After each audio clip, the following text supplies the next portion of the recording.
Good morning, students. Stay at home and do not go out.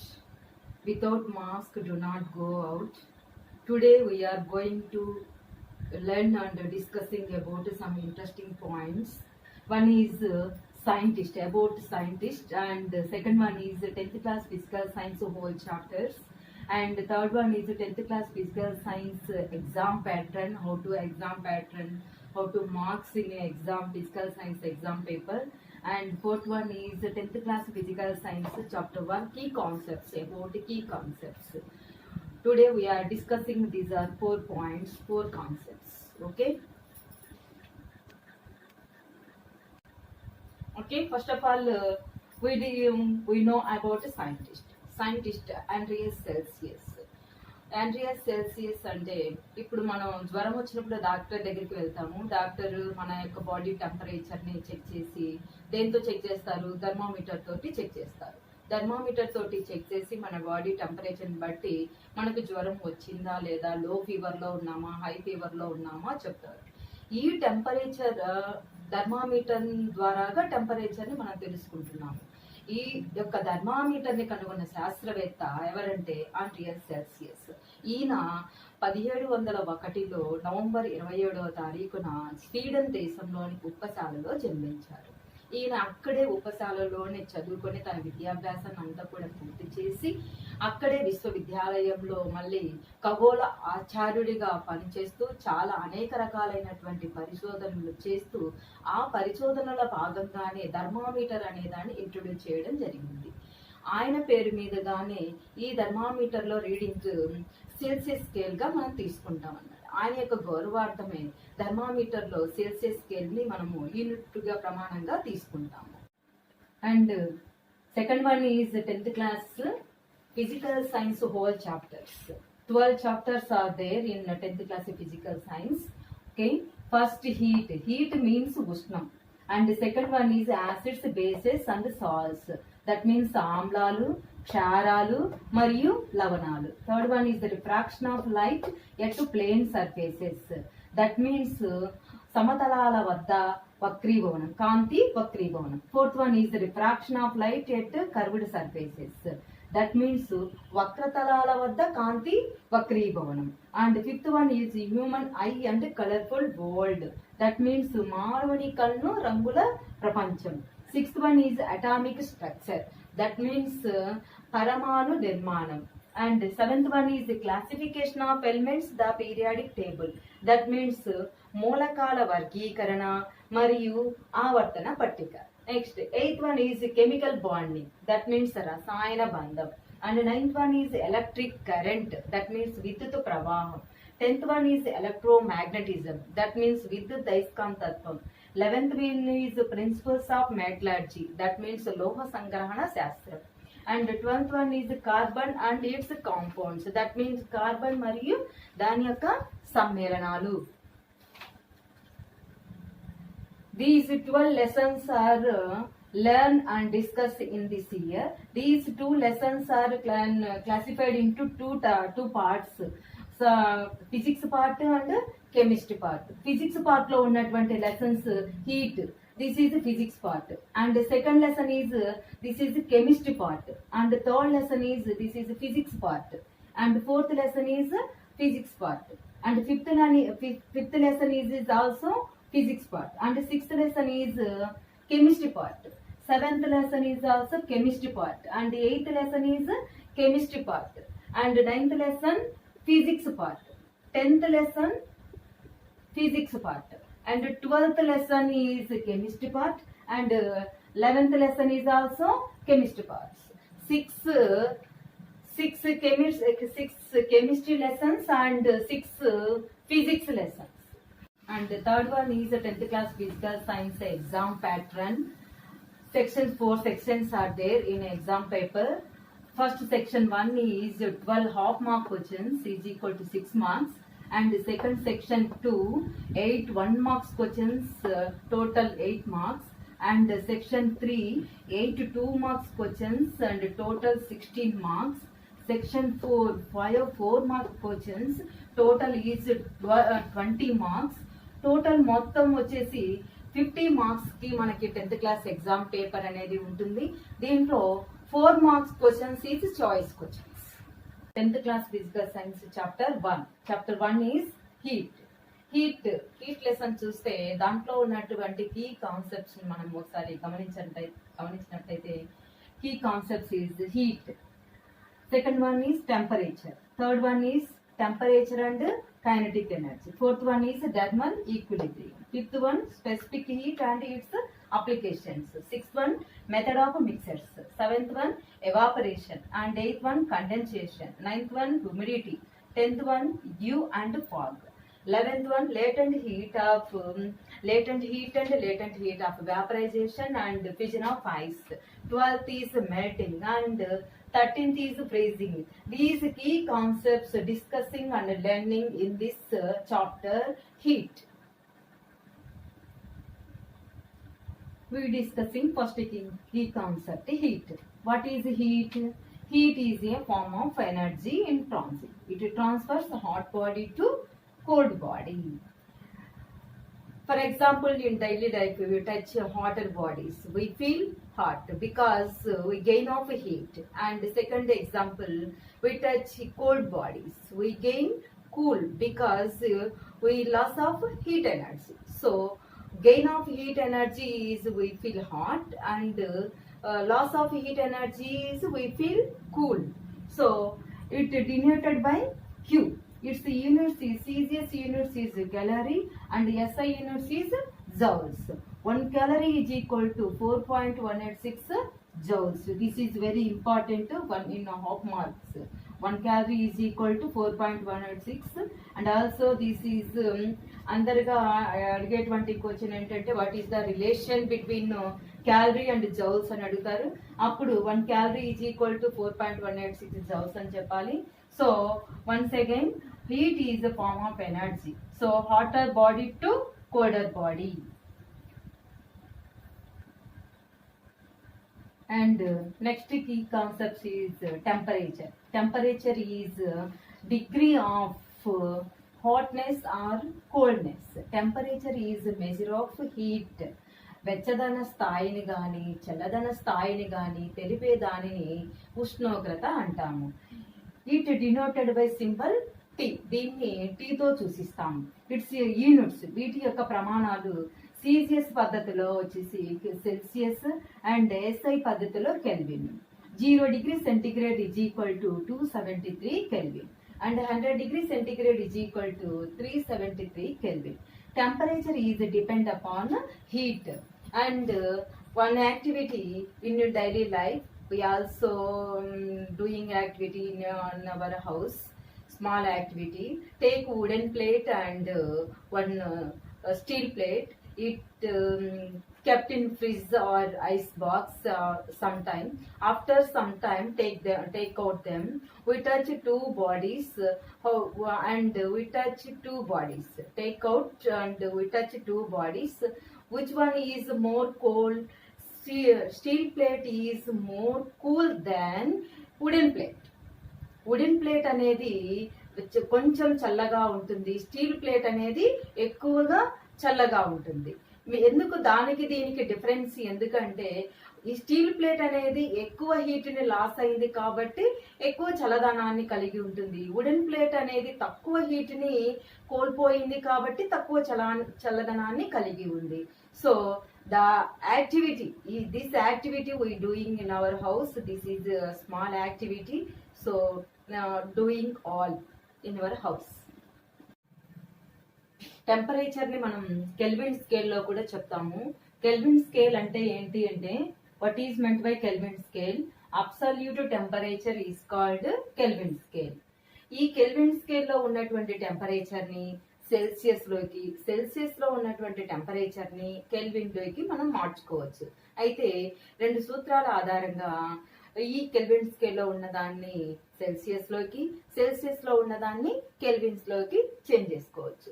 First C, Celsius లోకి మనం మార్చుకోవాలి అనుకున్నప్పుడు C is equal to K minus 273. అంటే kelvin స్కేల్లో నుంచి 273ని తీసేయాలి. అలాగే మనం కెల్విన్ లో కనుక్కోవాలి అన్నప్పుడు Cకి 273ని యాడ్ చేయాలి. కెల్విన్ లో మనం టెంపరేచర్ ని ఫైండ్ అవుట్ చేయాలి అంటే సెల్సియస్ లో ఉన్నటువంటి టెంపరేచర్ కి 273ని యాడ్ చేయాలి. అదే సెల్సియస్ లో మనము టెంపరేచర్ ని తెలుసుకోవాలి అనుకున్నప్పుడు ఇచ్చినటువంటి కెల్విన్ స్కేల్ లో టెంపరేచర్ కి 273ని తీసివేయాలి. ఫర్ ఎగ్జాంపుల్ 303 కెల్విన్ స్కేల్ లో ఇచ్చారు, దీన్ని మనం సెల్సియస్ లోకి కన్వర్ట్ చేయాలి. సో C = 303 కెల్విన్ స్కేల్ లో ఉన్నదాన్ని వేసుకొని 273ని తీసేస్తే 30 డిగ్రీ సెంటిగ్రేడ్ వస్తుంది. అలాగే ఎగ్జాంపుల్ 2 20 డిగ్రీ సెంటిగ్రేడ్ సెల్సియస్ లో ఇచ్చినటువంటి దాన్ని కెల్విన్ లోకి మార్చుకున్నాం. So K = C + 273. C Celsius లో ఇచ్చినటువంటి టెంపరేచర్ ని యాడ్ చేసుకొని దానికి కెల్విన్ టెంపరేచర్ 273 యాడ్ చేస్తే K = 293. అంటే సెల్సియస్ లో ఉన్నటువంటి టెంపరేచర్ ని కెల్విన్ లోకి చేంజ్ చేసుకోవచ్చు, కెల్విన్ లో ఉన్నటువంటి టెంపరేచర్ ని సెల్సియస్ లోకి యాడ్ చేసుకోవచ్చు. Okay, next concept is relation between temperature and kinetic energy. Temperature కి కైనెటిక్ ఎనర్జీకి మధ్య ఉండేటువంటి సంబంధం గురించి ఇప్పుడు నేర్చుకున్నాం. Kinetic energy means moment of particle. Kinetic energy అంటే గతిజ శక్తి. గతిజ శక్తి అంటే కదలికలో ఉన్నటువంటి కణాల గురించి. వస్తువు కదులుతూ ఉన్నప్పుడు దానికి ఉండేటువంటి శక్తిని గతిజ శక్తి అంటాము. దీన్నే కైనెటిక్ ఎనర్జీ అంటాము. ఈ కైనెటిక్ ఎనర్జీ అనేది దేనిపై డిపెండ్ అయి ఉంటుందంటే టెంపరేచర్ పైన డిపెండ్ అయి ఉంటుంది. టెంపరేచర్ అనేది పెరిగినట్లయితే కైనెటిక్ ఎనర్జీ అనేది పెరుగుతుంది. So temperature is increase, also kinetic energy is also increase, and temperature is decrease, kinetic energy is also decrease. So దీన్ని బట్టి టోటల్ గా మనం దానికి అంటే కైనెటిక్ ఎనర్జీకి టెంపరేచర్ కి మధ్య ఉండేటువంటి సంబంధాన్ని మనం ఏ విధంగా చెప్తాము అంటే the absolute temperature is directly proportional to the kinetic energy of the particle. T is directly proportional to Ke. అంటే టెంపరేచర్ ఇంక్రీజ్ అయినప్పుడు కైనెటిక్ ఎనర్జీ అనేది ఇంక్రీజ్ అవుతుంది, టెంపరేచర్ డిక్రీజ్ అయినప్పుడు కైనెటిక్ ఎనర్జీ అనేది డిక్రీజ్ అవుతుంది. దీనికి మనము ఒక స్మాల్ యాక్టివిటీని మన యొక్క ఇళ్ళల్లో చేసుకోవచ్చు. చాలా చిన్న యాక్టివిటీ స్టూడెంట్స్ మీరందరూ కూడా మీ ఇళ్ళల్లో చేసుకోవచ్చు, దాన్ని అబ్జర్వ్ చేయొచ్చు కూడా. టేక్ 2 బౌల్స్, చిన్న bowls, gauge bowls. Take 2 gauge bowls తీసుకోండి. చిన్న గ్లాస్ లాంటి బౌల్స్ తీసుకోండి, మనకి బాగా కనిపించడానికి వీలవుతుంది. అంటే ట్రాన్స్పరెంట్ బౌల్స్ తీసుకోండి. 1 bowl fill with hot water and second bowl fill with cold water. ఒక దాంట్లో వేడి నీళ్లు పోయండి, రెండవ దాంట్లో చల్లని నీళ్ళు పోసి స్ప్రింక్లింగ్ అంటే చల్లండి. Sprinkling food grains, hot water and cold water. Hot water లో కొంచెం ఫుడ్ గ్రైన్స్ చల్లండి, అలాగే కోల్డ్ వాటర్ ఉన్నటువంటి బౌల్ కొంచెం ఫుడ్ గ్రైన్స్ చల్లండి. After we will observe that hot water లో ఉన్నటువంటి ఫుడ్ గ్రైన్స్ అనేవి ఫాస్ట్ గా మోగుతూ ఉంటాయి, అలాగే కోల్డ్ వాటర్ లో ఉన్నటువంటి ఫుడ్ గ్రైన్స్ అనేవి స్లోగా మోగుతూ ఉంటాయి. దీనికి కారణం ఏంటి అంటే హాట్ వాటర్ లో ఉన్నటువంటి పార్టికల్స్ అనేవి మూమెంట్ లో ఉంటాయి కాబట్టి ఈ ఫుడ్ గ్రెయిన్స్ ను కూడా ఎక్కువ వేగంతో కదిలే విధంగా చేస్తూ ఉంటాయి. కోల్డ్ వాటర్ లో ఉన్నటువంటి పార్టికల్స్ స్లో మోషన్ లో ఉంటాయి కాబట్టి ఫుడ్ గ్రెయిన్స్ కూడా స్లోగా ఉంటాయి లేదా అడుగు భాగానికి వెళ్ళి చేరుకుంటాయి అన్నమాట కోల్డ్ వాటర్ లో. అంటే హాట్ వాటర్ లో కైనెటిక్ ఎనర్జీ మోర్ అంటే ఎక్కువగా ఉంది కాబట్టి ఫుడ్ పార్టికల్స్ యొక్క మూమెంట్ కూడా ఎక్కువగా ఉంటుంది. కోల్డ్ వాటర్ లో పార్టికల్స్ యొక్క మూమెంట్ అనేది తక్కువగా ఉంటుంది కాబట్టి ఫుడ్ గ్రెయిన్స్ యొక్క మూమెంట్ కూడా తక్కువగా ఉంటుంది. అంటే hot water is more kinetic energy than cold water. So temperature is depending upon kinetic energy. Kinetic temperature increase అయితే కైనెటిక్ ఎనర్జీ ఇంక్రీజ్ అవుతుంది. Next topic is thermal equilibrium. Thermal equilibrium అంటే అర్థం ఏంటంటే ఉష్ణ సమతా స్థితి. ఉష్ణ సమతా స్థితి అంటే అటు హాట్నెస్ గా కానీ ఇటు కోల్డ్నెస్ గా కానీ ఉండకుండా మధ్య ఉన్నటువంటి స్థాయిని థర్మల్ ఈక్విలిబ్రియం అంటాము. థర్మల్ ఈక్విలిబ్రియం యొక్క డెఫినేషన్ చూసినట్లయితే the state of thermal equilibrium denotes a state of a body where it neither receives nor gives out of heat energy. అంటే హీట్ ఎనర్జీ అనేది ఇవ్వలేనటువంటి స్థితిని లేదా తీసుకోలేనటువంటి స్థితిని మనము థర్మల్ ఈక్విలిబ్రియం అంటాము. మరి థర్మల్ ఈక్విలిబ్రియం అనేది జరగాలి అంటే ఎలాంటి కండిషన్స్, షరతులు ఎలా ఉండాలి అంటే, condition number 1, 2 bodies are thermal contact. 2 వస్తువులు, మనం తీసుకుంటున్నటువంటి 2 వస్తువులు కూడా థర్మల్ కాంటాక్ట్ లో ఉండాలి, అంటే ఉష్ణీయ స్పర్శలో ఉండాలి. Next 2 bodies are different temperatures. ఇక్కడ థర్మల్ ఈక్విలిబ్రియం అనేది చూపించాలి అంటే 2 కూడా డిఫరెంట్ టెంపరేచర్ ని కలిగి ఉండాలి, అంటే ఒకటి ఎక్కువగా ఉండాలి, ఒకటి తక్కువగా ఉండాలి. అప్పుడే మనకి థర్మల్ ఈక్విలిబ్రియాన్ని చెప్పడానికి పాసిబుల్ అవుతుంది. ఇప్పుడు మనం for example 2 different bodies are in contact, thermal contact. 2 different temperatures of bodies are in thermal contact. The heat energy will be transferred from hotter body to colder body. This transfer of heat energy is continuous transfer of heat energy. Continuous గా జరుగుతూ ఉన్నప్పుడు ఆ 2 bodies are attained hotness or coldness, అంటే వెచ్చదన స్థాయికి కానీ చల్లదన స్థాయికి కానీ చేరుకుంటాయి. అలా చేరుకోవడాన్ని మనము థర్మల్ ఈక్విలిబ్రియం అంటాం. అంటే అప్పుడు అటు వెచ్చదన స్థాయిని ఇవ్వలేదు, ఇటు చల్లదని స్థాయిని ఇవ్వలేదు, ఒక నార్మల్ స్టేజ్ కి రావడాన్ని మనం థర్మల్ ఈక్విలిబ్రియం అంటాము. ఇప్పుడు మనం మామూలుగా డైలీ లైఫ్ ఎగ్జాంపుల్ చూసినట్టయితే మన ఇంట్లో ఉన్నటువంటి అన్ని రకాల వస్తువులను మనం తాకుతూ ఉన్నప్పుడైతే అవి వెచ్చదనాన్ని కానీ చల్లదనాన్ని కానీ కలిగి ఉండవు, నార్మల్ గా ఉంటాయి. అంటే ఇవి సరౌండింగ్ లో ఉన్నటువంటి వాతావరణంతో మన ఇంట్లో ఉన్న వస్తువులు కూడా థర్మల్ కాంటాక్ట్ లో ఉండటం వల్ల థర్మల్ ఈక్విలిబ్రియం లో ఉంటాయి. అందుకనే మన ఇంట్లో ఉన్నటువంటి ప్రతి వస్తువుని మనం టచ్ చేసినప్పుడు అవి వెచ్చదన స్థాయిని కానీ చల్లదన స్థాయిని కానీ కలిగి ఉంటాయి. దానికి కారణం థర్మల్ ఈక్విలిబ్రియం. ఓకే స్టూడెంట్స్, ఇప్పటిదాకా విన్నటువంటి కీ కాన్సెప్ట్స్ పై నుంచి మీకు ఒక చిన్న అసైన్మెంట్ ఇస్తున్నాను. So all are write down in your house. Note these assignment questions. First one is assignment 1. రాయండి, కంపల్సరీగా రాయండి మీరందరూ కూడా. First question, what is the value of 1 calorie? 1 calorie యొక్క వాల్యూని రాయండి. దేంట్లో రాయాలి? In joules.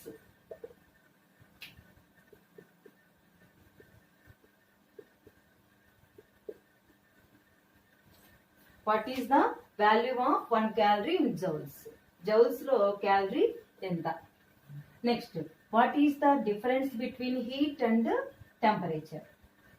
హీట్ కి, ఉష్ణానికి అలాగే ఉష్ణోగ్రతకి మధ్యకి తేడాలు రాయండి. Next, why does transfer of heat energy take place between objects? ఒకదానికొకటి హీట్ ఎనర్జీ ఎందుకు ట్రాన్స్ఫర్ కావాలి? Next, convert 35 degrees centigrade into Kelvin scale. 35 degrees centigrade ని కెల్విన్ స్కేల్ లోకి మార్చండి. Next, what are the conditions required to form thermal equilibrium?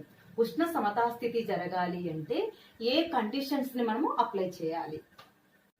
Okay, next topic is specific heat. Specific heat ని తెలుగులో విశిష్టోష్ణం అంటాము. Specific heat యొక్క definition చూసుకున్నట్లయితే, the specific heat of a substance is the amount of heat required to raise the temperature of unit mass of the substance by 1 degree centigrade. కొంత ద్రవ్యరాశి కలిగినటువంటి పదార్థాన్ని 1 degree centigrade కి పెంచడం కోసం మనం ఎంత హీట్ ఎనర్జీని అయితే అందచేయాలో దాన్ని విశిష్టోష్ణం అంటాము. దీని యొక్క సింబల్ ని S తో సూచిస్తాము. దీనికి సూత్రం S = Q/m ΔT.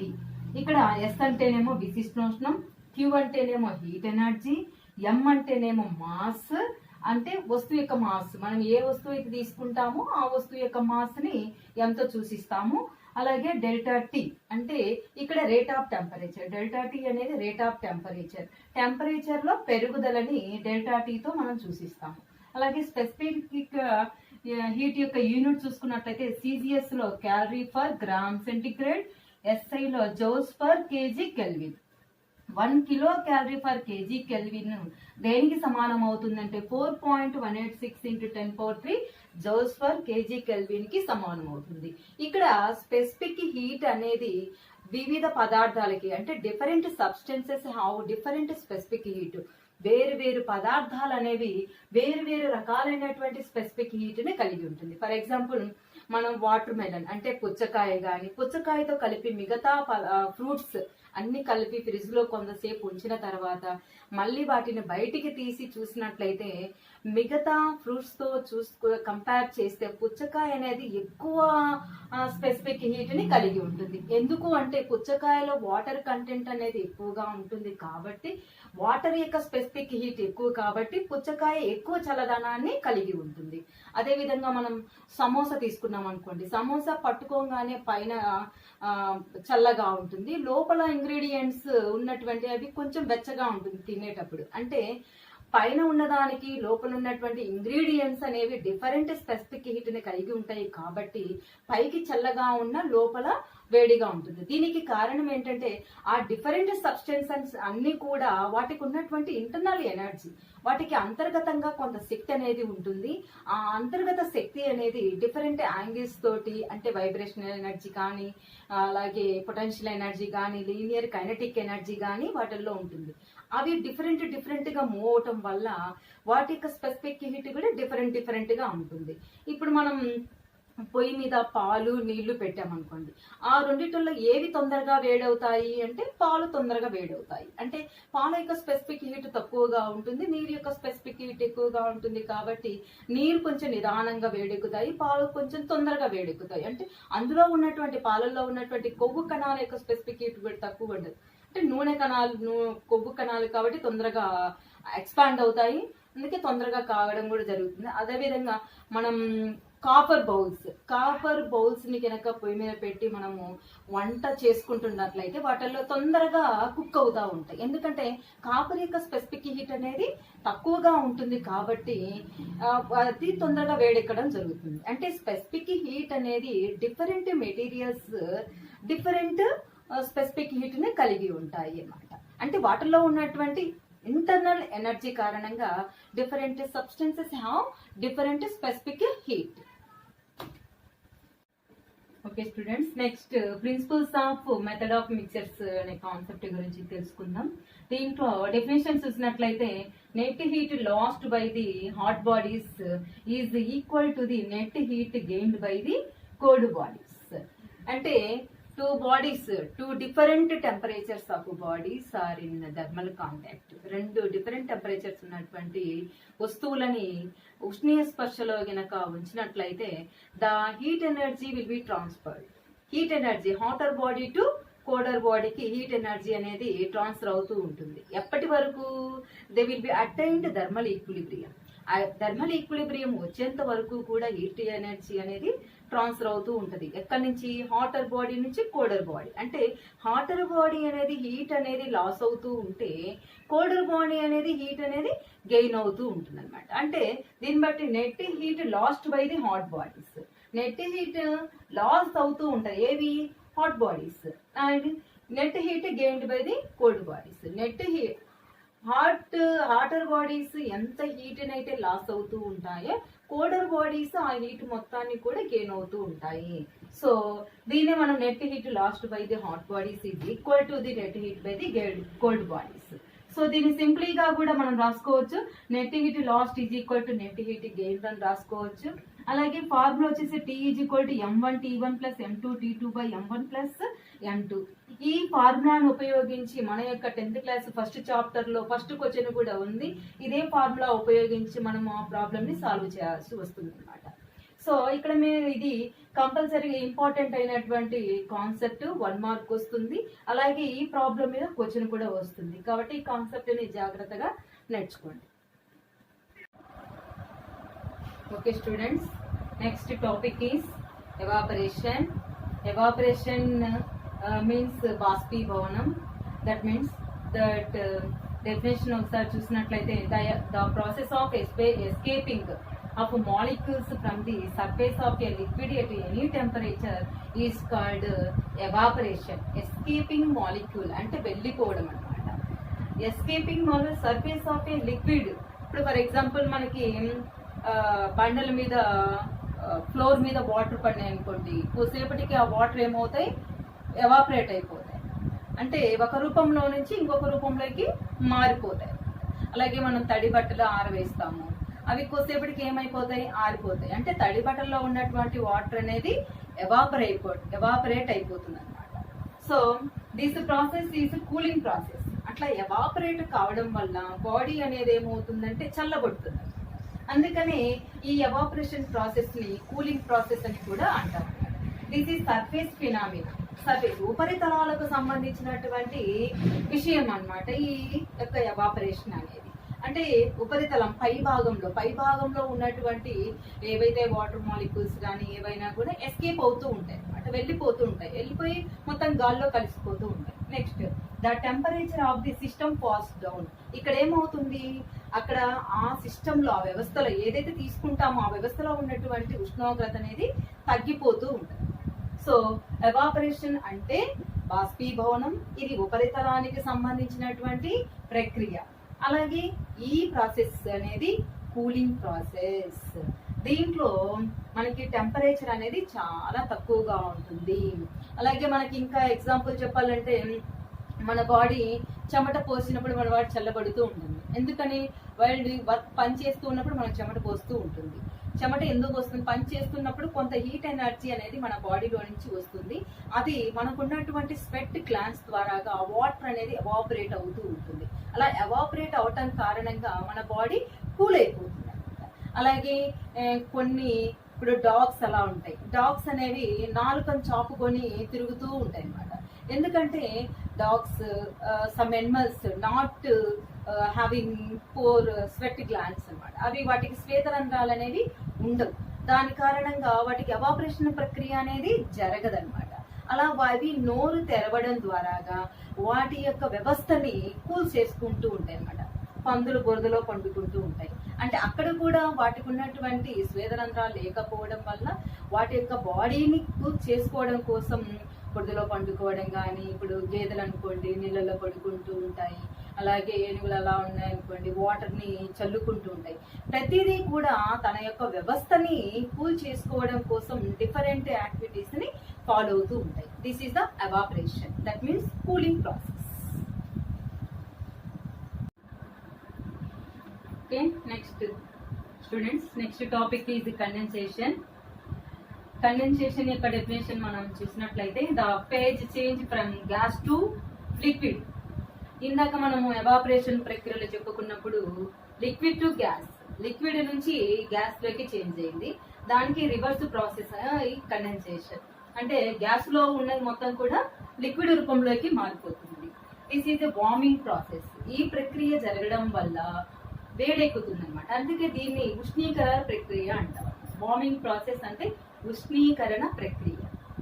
Water molecule loss their energy. ఈ ప్రక్రియ జరిగేటప్పుడు వాటి యొక్క ఎనర్జీని లాస్ అయిపోతూ ఉంటాయి. అలాగే energy released during this process. అలా ఎనర్జీ అనేది రిలీజ్ అయిపోతుంది, అంటే బయటకు వచ్చేస్తుంది. అలాగే దీనికి ఎగ్జాంపుల్ చూసినట్లయితే క్లౌడ్స్ ఇన్ ద స్కై. మనకి ఆకాశంలో మేఘాలు ఏర్పడడానికి కారణం condensation. Fog in the air, గాల్లో పొగ మంచు ఏర్పడడం condensation. Fog in the mirror. అలాగే morning dew on the grass, rain falling, okay, rain falling down. వీటన్నిటికీ కారణము కండెన్సేషన్. అంటే ఇక్కడ ఏమవుతుందంటే ఎనర్జీ రిలీజ్. మన డైలీ లైఫ్ ఎగ్జాంపుల్ చూసుకున్నట్లయితే, మన ఇంట్లోనే ఫ్రిడ్జ్ లో ఉన్నటువంటి బాటిల్ని తీసి టేబుల్ పైన కొద్దిసేపు అలా ఉంచినట్లయితే కొద్దిసేపటి తర్వాత మనం ఆ బాటిల్ చుట్టూరు కూడా నీటి బిందువులు ఏర్పడడం మనం గమనిస్తాం. ఆ నీటి బిందువులు ఏర్పడడానికి కారణము కండెన్సేషన్. ఎందుకంటే గాలిలో ఉన్నటువంటి వాటర్ మాలిక్యూల్స్, గ్యాస్ రూపంలో ఉన్నటువంటి వాటర్ మాలిక్యూల్స్ అన్ని కూడా ఆ యొక్క బాటిల్ ని తాకి అక్కడే వాటి యొక్క శక్తిని రిలీజ్ చేసి వెళ్ళిపోతాయి అన్నమాట. అక్కడ రిలీజ్ అయినటువంటి శక్తి వాటర్ మాలిక్యూల్ రూపంలో అక్కడే ఉండిపోతుంది అన్నమాట. అలాగే మార్నింగ్ ఆకుల పైన మంచులాగా నీటి బిందువుల్లాగా ఉండడం, వీటన్నిటికీ కారణం కూడా condensation. Next students, next topic is humidity. Humidity యొక్క డెఫినేషన్ మనం చూసినట్లయితే, the amount of water vapour present in air is called humidity. Humidity యొక్క అర్థం ఏంటంటే ఆర్ద్రత. వాతావరణంలో ఉన్నటువంటి వాటర్ వేపర్ అంటే నీటి యొక్క ఆవిరి. నీటి యొక్క ఆవిరి వాతావరణంలోకి ఎలా వెళ్తుంది? ఎవాపరేషన్ ప్రక్రియ ద్వారాగా రివర్స్లలో ఉన్నటువంటి వాటర్ కానీ, అలాగే సముద్రాలలో ఉన్నటువంటి వాటర్ కానీ, నెక్స్ట్ సరస్సులలో ఉన్నటువంటి వాటర్ కానీ, మనం బట్టలు ఆరవేసినప్పుడు ఆ బట్టలలో ఉన్నటువంటి వాటర్ కానీ ఎవాపరేషన్ ప్రాసెస్ అనేది జరిగి ఆ వాటర్ మాలిక్యూల్స్ అన్నీ కూడా సరౌండింగ్ లోకి వెళ్ళిపోతాయి. అంటే వాతావరణంలోకి ఆ వాటర్ మాలిక్యూల్స్ అన్నీ కూడా వెళ్ళిపోతాయి. ఆ వాతావరణంలో ఉన్నటువంటి ఆ యొక్క వాటర్ మాలిక్యూల్ యొక్క శాతాన్ని మనము హ్యూమిడిటీ అంటాం. అదే హ్యూమిడిటీ వాతావరణంలో ఎక్కువైంది అనుకోండి, టెంపరేచర్ అనేది డిక్రీజ్ అవుతుంది. అలాగే హ్యూమిడిటీ అనేది డిక్రీజ్ అయింది అనుకోండి, టెంపరేచర్ అనేది ఇంక్రీజ్ అవుతుంది. ఏ సందర్భంలో టెంపరేచర్ అనేది డిక్రీజ్ అవుతుంది, అలాగే ఇంక్రీజ్ అవుతుంది? ఇప్పుడు వర్షాకాలం ఉంది. వర్షాకాలంలో వర్షం పడినప్పుడు ఆల్రెడీ ఆ వర్షం రూపంలో వాటర్ మాలిక్యూల్స్ అనేవి సరౌండింగ్ లో కలిసిపోయి ఉంటాయి. కాబట్టి అప్పుడు మనం ఒకవేళ బట్టలు ఆరవేసినప్పటికీ కూడా ఆ బట్టలు అనేవి ఆరవు. కారణం హ్యూమిడిటీ అనేది ఎక్కువ ఉండటం వలన, వాతావరణంలో ఆర్ద్రత ఎక్కువగా ఉండటం వలన టెంపరేచర్ అనేది డిక్రీజ్ అయిపోయి బట్టలు ఆరిపోకుండా ఉంటాయి. నెక్స్ట్ అలాగే వేసవి కాలంలో ఉన్నటువంటి వాతావరణంలో ఉన్నటువంటి నీటి ఆవిరి అంతా కూడా ఎవాపరేట్ అయి ఉంటుంది. కాబట్టి టెంపరేచర్ అనేది రైజ్ అయి ఉంటుంది. కాబట్టి మనం బట్టలు ఆరేయంగానే తొందరగా ఆరిపోవడం జరుగుతుంది. సో వన్స్ అగైన్ ఒకసారి చూసినట్లయితే the amount of water vapour present in air is called humidity. Okay students, next concept is dew and fog. Definition చూసినట్లయితే the water droplets condense on surfaces called dew. అంటే మనకి ఇక్కడ due and fog అంటే మనకు తెలుసు, నీటి తుషారం మరియు మంచు, పొగ మంచు అంటాం. ఇప్పుడు డ్యూ అంటేనేమో తుషారం తెలుగులో, ఫాగ్ అంటేనేమో పొగ మంచు. ఇక్కడ డ్యూ అనేవి droplets, water droplets. Because night time water molecules, వాతావరణంలో ఉన్నటువంటి వాటర్ మాలిక్యూల్స్ అనేవి నైట్ టైం అంతా కండెన్స్ అయిపోయి ప్లాంట్స్ మీద, లీవ్స్ మీద పడి ఉంటాయి. మార్నింగ్ కాగానే అవన్నీ కూల్ అయిపోయి అక్కడే వాటర్ డ్రాప్లెట్స్ గా కండెన్స్ అయిపోతాయి అన్నమాట. అలా వాటర్ సర్ఫేసెస్ పైన, మిర్రర్స్ పైన కానీ, లేకపోతే మన ఇంటికి ఉన్నటువంటి మిర్రర్స్ పైన కానీ, బాత్రూంలో మనం షవర్తో స్నానం చేసిన తర్వాత బాత్రూమ్ మిర్రర్ పైన కానీ ఈ వాటర్ మాలిక్యూల్స్ అనేవి కండెన్స్ అయిపోతాయి అన్నమాట. డ్రాప్లెట్స్ లాగా కండెన్స్ అయిపోతాయి. ఇలా డ్రాప్లెట్స్ లాగా సర్ఫేసెస్ పైన కండెన్స్ అవ్వడాన్ని డ్యూ అంటాం, అంటే తుషారం అంటాం అనమాట. Example, dew forms in the morning on leaves and grass. గడ్డి పైన, అలాగే లీవ్స్ ఆకుల పైన, ఫ్లవర్స్ పైన వాటర్ డ్రాప్లెట్స్ లాగా ఏర్పడడం మనం మార్నింగ్ టైంలో చూడొచ్చు అనమాట. అలాగే the mirror in the bathroom during a shower becomes foggy. మనం బాత్రూంలో షవర్తో స్నానం చేసిన కొంతసేపటికి ఆ బాత్రూంలో ఉన్నటువంటి ఆ వాతావరణంలో ఈ వాటర్ మాలిక్యూల్స్ అనేవి అక్కడే కలిసిపోయి కొద్దిసేపటి తర్వాత వాటర్ మాలిక్యూల్స్ అనేవి బాత్రూంలో ఉన్నటువంటి మిర్రర్ పైన కండెన్స్ అవ్వడం జరుగుతుంది. దీన్ని మనము డ్యూ అంటాం. ఫాగ్ మీన్స్ పొగ మంచు. Small water droplets floating in the air and form a thick mist is called, thick mist is called fog. Thick mist అంటే మందపాటి పొగ మంచు. మనకి బాగా ఫర్ ఎగ్జాంపుల్ చూస్తే చలికాలంలో ఎక్కువగా మంచు తేలియాడుతూ ఉంటుంది, అంటే పొగ మంచు వస్తూ ఉంటుంది. అవతల వ్యక్తులు కూడా మనకి కనిపించదు అనమాట. అలా చిన్న చిన్న వాటర్ డ్రాప్లెట్స్ గాల్లో తేలియాడడాన్ని ఫాగ్ అంటాం. Okay students, next topic is boiling. Boiling means మరగడం. ఓకే, ఒకసారి దీని యొక్క డెఫినేషన్ మనం గమనించినట్లయితే the liquid phase changes to gases phase. The liquid phase changes to gases phase at constant temperature is called boiling. అంటే liquid phase లో ఉన్నటువంటిది దానిని గ్యాసెస్ ఫేజ్ లోకి మార్చడానికి, ఒక నిర్దిష్టమైనటువంటి ఉష్ణోగ్రత వద్ద మార్చడానికి మనం బాయిలింగ్ అంటాము, అంటే మరగడము అంటాము అన్నమాట. దీనికి boiling point of water is 100 degree centigrade. సెంటిగ్రేడ్లలో అయితే 100 డిగ్రీ సెంటిగ్రేడ్, కెల్విన్లో అయితే 373 kelvin. This process is slow process. ఎందుకంటే హీట్ ఎనర్జీ మనం అందిస్తూ ఉండాలి. ఒక బౌల్లో కొంచెం వాటర్ తీసుకొని వేడి చేస్తూ ఉన్నప్పుడు అది క్రమంగా వేడవుతూ తన యొక్క టెంపరేచర్ని ఇంక్రీజ్ చేసుకుంటూ 100కి చేరిపోతుంది. అలాగా 100కి చేరడాన్ని నీటి యొక్క మరుగు స్థానము అని పిలుస్తాం. Next the source of energy needed. అంటే ఇక్కడ మరుగు స్థానము జరగాలి అంటే వాటర్ యొక్క టెంపరేచర్ ని ఇంక్రీజ్ చేయాలి అంటే మనము హీట్ ఎనర్జీని అందజేయాలి. కాబట్టి ఈ బాయిలింగ్ పాయింట్ అనేది కాన్స్టెంట్ టెంపరేచర్ వద్ద తన యొక్క టెంపరేచర్ ని ఇంక్రీజ్ చేసుకుంటూ ఉంటుంది. మనకి ఎగ్జామ్ పాయింట్ ఆఫ్ వ్యూలో ఎక్కువగా ఎవాపరేషన్ కి బాయిలింగ్ కి డిఫరెన్సెస్ అడుగుతూ ఉంటారు ఎక్కువగా. ఇది 4 మార్క్స్ అడుగుతున్నటువంటి క్వశ్చన్. ఎవాపరేషన్ కి బాయిలింగ్ కి మధ్య ఉన్నటువంటి పాయింట్స్ ని, ఎవాపరేషన్ లో ఉన్నటువంటి ఒక 4 పాయింట్స్, బాయిలింగ్ లో ఉన్నటువంటి ఒక 4 పాయింట్స్ ని కనుక మన ఎగ్జామ్ లో రాసినట్లయితే 4 మంచి మార్క్స్ వచ్చే అవకాశం ఉంటుంది. Okay students, next topic is melting. Melting means ద్రవీభవన స్థానం, అంటే ద్రవ రూపంలోకి మార్చడం. సాలిడ్ రూపంలో ఉన్న దానిని ద్రవ రూపంలోకి మార్చడాన్ని ద్రవీభవనం అంటాము. సో ద సాలిడ్ ఫేజ్ అంటే ఘన రూపము, ఘన స్థానము, ఘన దశ changes to liquid phase at constant temperature. ఒక స్థిరమైనటువంటి ఉష్ణోగ్రత వద్ద ఘన రూపంలో ఉన్నటువంటి పదార్థాన్ని ద్రవ రూపంలోకి మార్చడాన్ని మనం ద్రవీభవనం అంటాము. ఈ ద్రవ రూపంలోకి మారడానికి ఎంత టెంపరేచర్ ని మనము అందచేయాలి అంటే మెల్టింగ్ పాయింట్ ఆఫ్ వాటర్ అంటే ద్రవీభవన స్థానం యొక్క value 0 degree centigrade or 273 Kelvin. మనం ఇక్కడ వాటర్ అనొచ్చు ఆర్ ఐస్ అని కూడా అనొచ్చు. ఫర్ ఎగ్జాంపుల్ ఒక చిన్న బౌల్లో స్మాల్ ఐస్ క్యూబ్స్ తీసుకొని మనం పొయ్యి మీద పెట్టి హీట్ చేస్తా ఉన్నాం అనుకోండి. ఐస్ క్యూబ్స్ గా ఉన్నప్పుడు దాని యొక్క టెంపరేచర్ అనేది చాలా తక్కువగా ఉంటుంది. ఎప్పుడైతే దానికి కొంత హీట్ ని అందజేస్తామో అప్పుడు ఆ ఐస్ క్యూబ్స్ లో ఉన్నాయన్నీ, అంటే ఐస్ క్యూబ్స్ ఘన రూపం సాలిడ్ ఫేజ్ అన్నమాట, అవి హీట్ ని అందజేయటం వల్ల అవి లిక్విడ్ ఫేజ్ లోకి వస్తాయి అన్నమాట. అంటే ఆ సాలిడ్ ఫేజ్ లో నుంచి లిక్విడ్ ఫేజ్ లోకి వచ్చేంత వరకు కూడా దాని యొక్క టెంపరేచర్ అనేది మారదు. ఎక్కడ ఉంటుంది? 0 డిగ్రీ సెంటిగ్రేడ్ వద్దే ఉంటుంది అనమాట.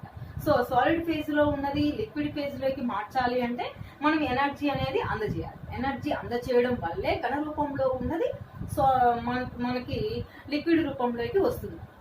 Okay students, next topic is latent heat of vaporisation.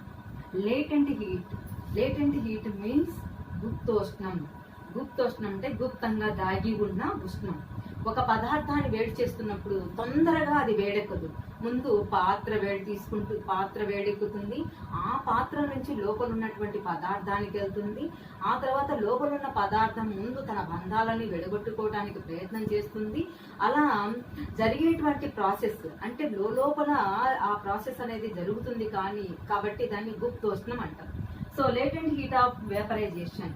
ఇక్కడ మనకి లేటెంట్ దీని యొక్క డెఫినేషన్ మనం చూసినట్లయితే the heat energy required to change liquid to gas at constant temperature is called constant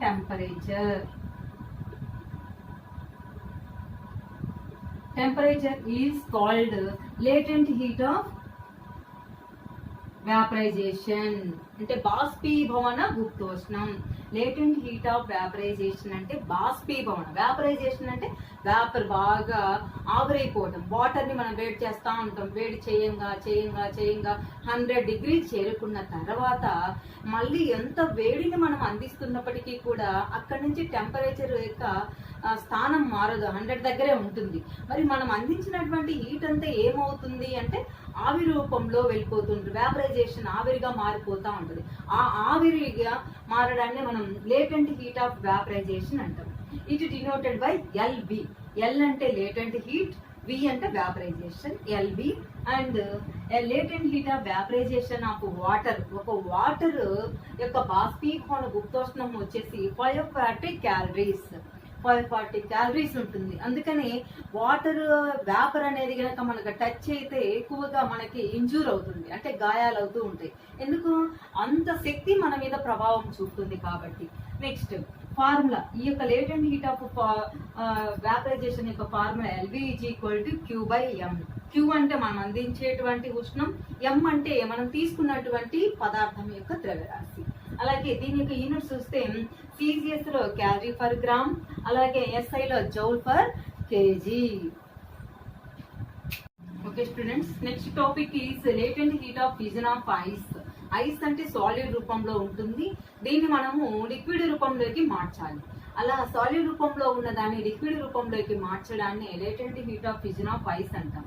so మనం డెఫినేషన్ చూస్తే the heat energy required to change solid to liquid at constant temperature is called latent heat of ice. అంటే ఘన రూపంలో ఉన్నటువంటి పదార్థాన్ని liquid రూపంలోకి మార్చడాన్ని మనం, లిక్విడ్ అంటే ద్రవ రూపంలోకి మార్చడాన్ని latent heat of fusion of ice అని అంటాము. Okay, it denoted by LF. L అంటే లేటెంట్ హీట్, ఎఫ్ అంటే fusion. Next latent heat of fusion of water 80 calorie per gram. Fusion, latent heat of fusion యొక్క value వచ్చేసి అంటే ఆ ఘన రూపంలో ఉన్న దానిని ద్రవ రూపంలోకి మార్చడానికి మనం ఎంత హీట్ ఎనర్జీని అందజేస్తామంటే 80 క్యాలరీస్ ను అందజేస్తాం. Formula LF is equal to Q by M. Units CGS వచ్చేసి calorie per gram and SI is joule per KG. Okay students, next topic is freezing. Freezing means ఘనీభవనం, అంటే ఘన రూపంలోకి మారడం. లిక్విడ్ రూపంలో ఉన్నది ఘన రూపంలోకి రావడం, అంటే సాలిడ్ రూపంలోకి రావడం. Liquid change to solid. So definition చూస్తే the process in which the substance in liquid phase, ద్రవ రూపంలో ఉన్నటువంటిది చేంజెస్ మారుతుంది టు సాలిడ్ ఫేజ్, అంటే ఘన రూపంలోకి పడుతుంది. ద్రవ రూపంలో ఉన్నది ఘన రూపంలోకి మారుతుంది. ఎలా? By losing of heat energy. ఆ పదార్థంలో ఉన్నటువంటి ఉష్ణ శక్తిని కోల్పోవడం వల్ల ద్రవ రూపంలో ఉన్న పదార్థం ఘన రూపంలోకి మారడాన్ని మనం ఫ్రీజింగ్ అంటాం. సో ఇక్కడ మనం ఫర్ ఎగ్జాంపుల్ వాటర్ తీసుకొని మన ఇంట్లో ఫ్రిడ్జ్ లో చాలా సేపు పెట్టాము అనుకోండి, అంటే డీప్ ఫ్రిడ్జ్ లో పెట్టాము అనుకోండి, అప్పుడు వాటర్ ఏమవుతుంది, మొత్తం ఫస్ట్ మనము బాటిల్లో పోసి డీప్ ఫ్రిడ్జ్ లో పెట్టేటప్పుడు లిక్విడ్ రూపంలో ఉంటుంది. ఆఫ్టర్ సమ్ టైమ్ మనం చూసినట్లయితే అంత ఘన రూపంలోకి, అంటే సాలిడ్ రూపంలోకి చేంజ్ అవుతుంది. అండ్ ఎలా చేంజ్ అవుతుంది? ఆ వాటర్ లో ఉన్నటువంటి హీట్ ఎనర్జీ లాస్ అవ్వడం వల్ల అది సాలిడ్ స్టేట్ లోకి వచ్చిందన్నమాట. సో దీన్ని మనం liquid phase changes to solid phase అంటాం. ఫర్ ఎగ్జాంపుల్ ఇంకా మనం ఒక గాజు బాటిల్లో గనక వాటర్ పోసేసి డీప్ ఫ్రిడ్జ్ లో పెట్టి 1 day తర్వాత గనక మనం ఆ గాజు బాటిల్ ని గమనించినట్లయితే ఆ బాటిల్ నెర్రలిచ్చి ఉంటుంది, చీలికలు వచ్చేస్తా ఉంటాయి, అంటే పగిలిపోయినట్టుగా ఉంటుంది, క్రాకలింగ్ ఇచ్చి ఉంటుంది అనమాట ఆ యొక్క గాజు వాటర్ బాటిల్ అనేది. Why? Because expand of water ఏమవుతుందంటే సాలిడ్ రూపంలోకి మారేటప్పుడు, అంటే ఐస్ గా మారేటప్పుడు ఎక్స్పాండ్ అవుతుంది, అంటే వ్యాపోస్ ఇస్తుంది. వ్యాపోస్ ఇచ్చినప్పుడు మనము నిండా నీళ్లు పోసి పెట్టుంటాం కాబట్టి స్పేస్ అనేది ఉండదు, కాబట్టి తన స్పేస్ ని ఆక్యుపై చేసుకోవడం కోసం అక్కడ క్రాక్లింగ్ ఇవ్వడం జరుగుతుంది. అంటే లిక్విడ్ రూపంలో ఉన్నటువంటిది సాలిడ్ రూపంలోకి మారేటప్పుడు ఎక్స్పాండ్ అవుతూ ఉంటుంది. ఇక్కడ ఎక్స్పాండ్ అయిన తర్వాత ఆ ఐస్ యొక్క డెన్సిటీ అనేది తగ్గిపోతూ ఉంటుంది అనమాట. దీనికి మనం చూస్తే ఒక example, ice floats on water. Ice అనేది వాటర్ పైన తేలియాడుతుంది. ఫ్లోట్స్ అంటే తేలియాడుతుంది. ఎందుకు తేలియాడుతుంది అంటే ఐస్ యొక్క డెన్సిటీ అనేది తగ్గుతుంది. Because less density of ice యొక్క డెన్సిటీ అనేది తగ్గడం వల్ల వాటర్ పైన అది తేలియాడుతుంది. Okay students, I'm giving second assignment in this lesson. Write your notes and answers. Write answers in our notebook carefully. First one, why do we sweat while doing work? పని చేస్తున్నప్పుడు మనకి చెమట ఎందుకు పడుతుంది? Write specific heat applications. Specific heat విశిష్టోష్ణం యొక్క అనువర్తనాలను రాయండి. Why ice floats on water? నీటి పైన ఐస్ ఎందుకు తేలుతుంది? We feel warm after we finish bath. Why మనం స్నానం చేసిన కొంచెంసేపటి తర్వాత మనం వేడిగా అనిపిస్తుంది మనకి ఎందుకు? ఈ 4 క్వశ్చన్స్ అసైన్మెంట్ రాయండి. అదే విధంగా ఈ లెసన్ లో ఒక చిన్న ప్రాజెక్ట్ కూడా మీ యొక్క నోట్బుక్ లో నోట్ చేయండి. Evaporation process in daily life. మీ యొక్క డైలీ లైఫ్ లో మీ చుట్టూ ఎవాపరేషన్ ప్రాసెస్ జరిగే విధానం గురించి, దాని యొక్క అప్లికేషన్స్ గురించి రాయండి. డ్రై క్లాత్స్ కానీ, ఎవాపరేట్ వాటర్, అలాంటివి చిన్న చిన్న ఎగ్జాంపుల్స్ రాయండి. బట్టలు ఆరిపోవడము, అలాగే నేల మీద ఉన్నటువంటి తేమ ఆరిపోవడము, అలాంటి చిన్న చిన్న ఎగ్జాంపుల్స్ స్మాల్ ఇంగ్లీష్ వర్డ్స్ లో మీకు వచ్చినటువంటి ఇంగ్లీష్ పదాలలో ఈజీ మెథడ్ లో ప్రాజెక్ట్ వర్క్ రాయండి.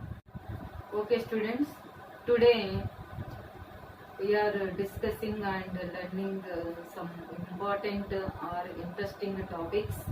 We know about scientist order Celsius and whole chapters we discussing also. Whole chapters in physical science, 10th class physical science, and also how to exam pattern, how to marks in exam 10th class physical science paper, and we discussing about 10th class physical science first chapter heat and their concepts and their concepts definitions and small daily life examples we are discussing and learning. So all students ఇవి చెప్పినటువంటి ఈరోజు చెప్పినటువంటి అంశాలన్నిటిని కూడా జాగ్రత్తగా మీ యొక్క నోట్బుక్లో note చేసుకొని చదువుకోవడానికి ప్రయత్నం చేయండి. ఇవి మనం ఈ సంవత్సరంలో మనం నేర్చుకోవాల్సినటువంటి ఫస్ట్ లెసన్లోని అంశాలు కాబట్టి జాగ్రత్తగా చదువుకోండి.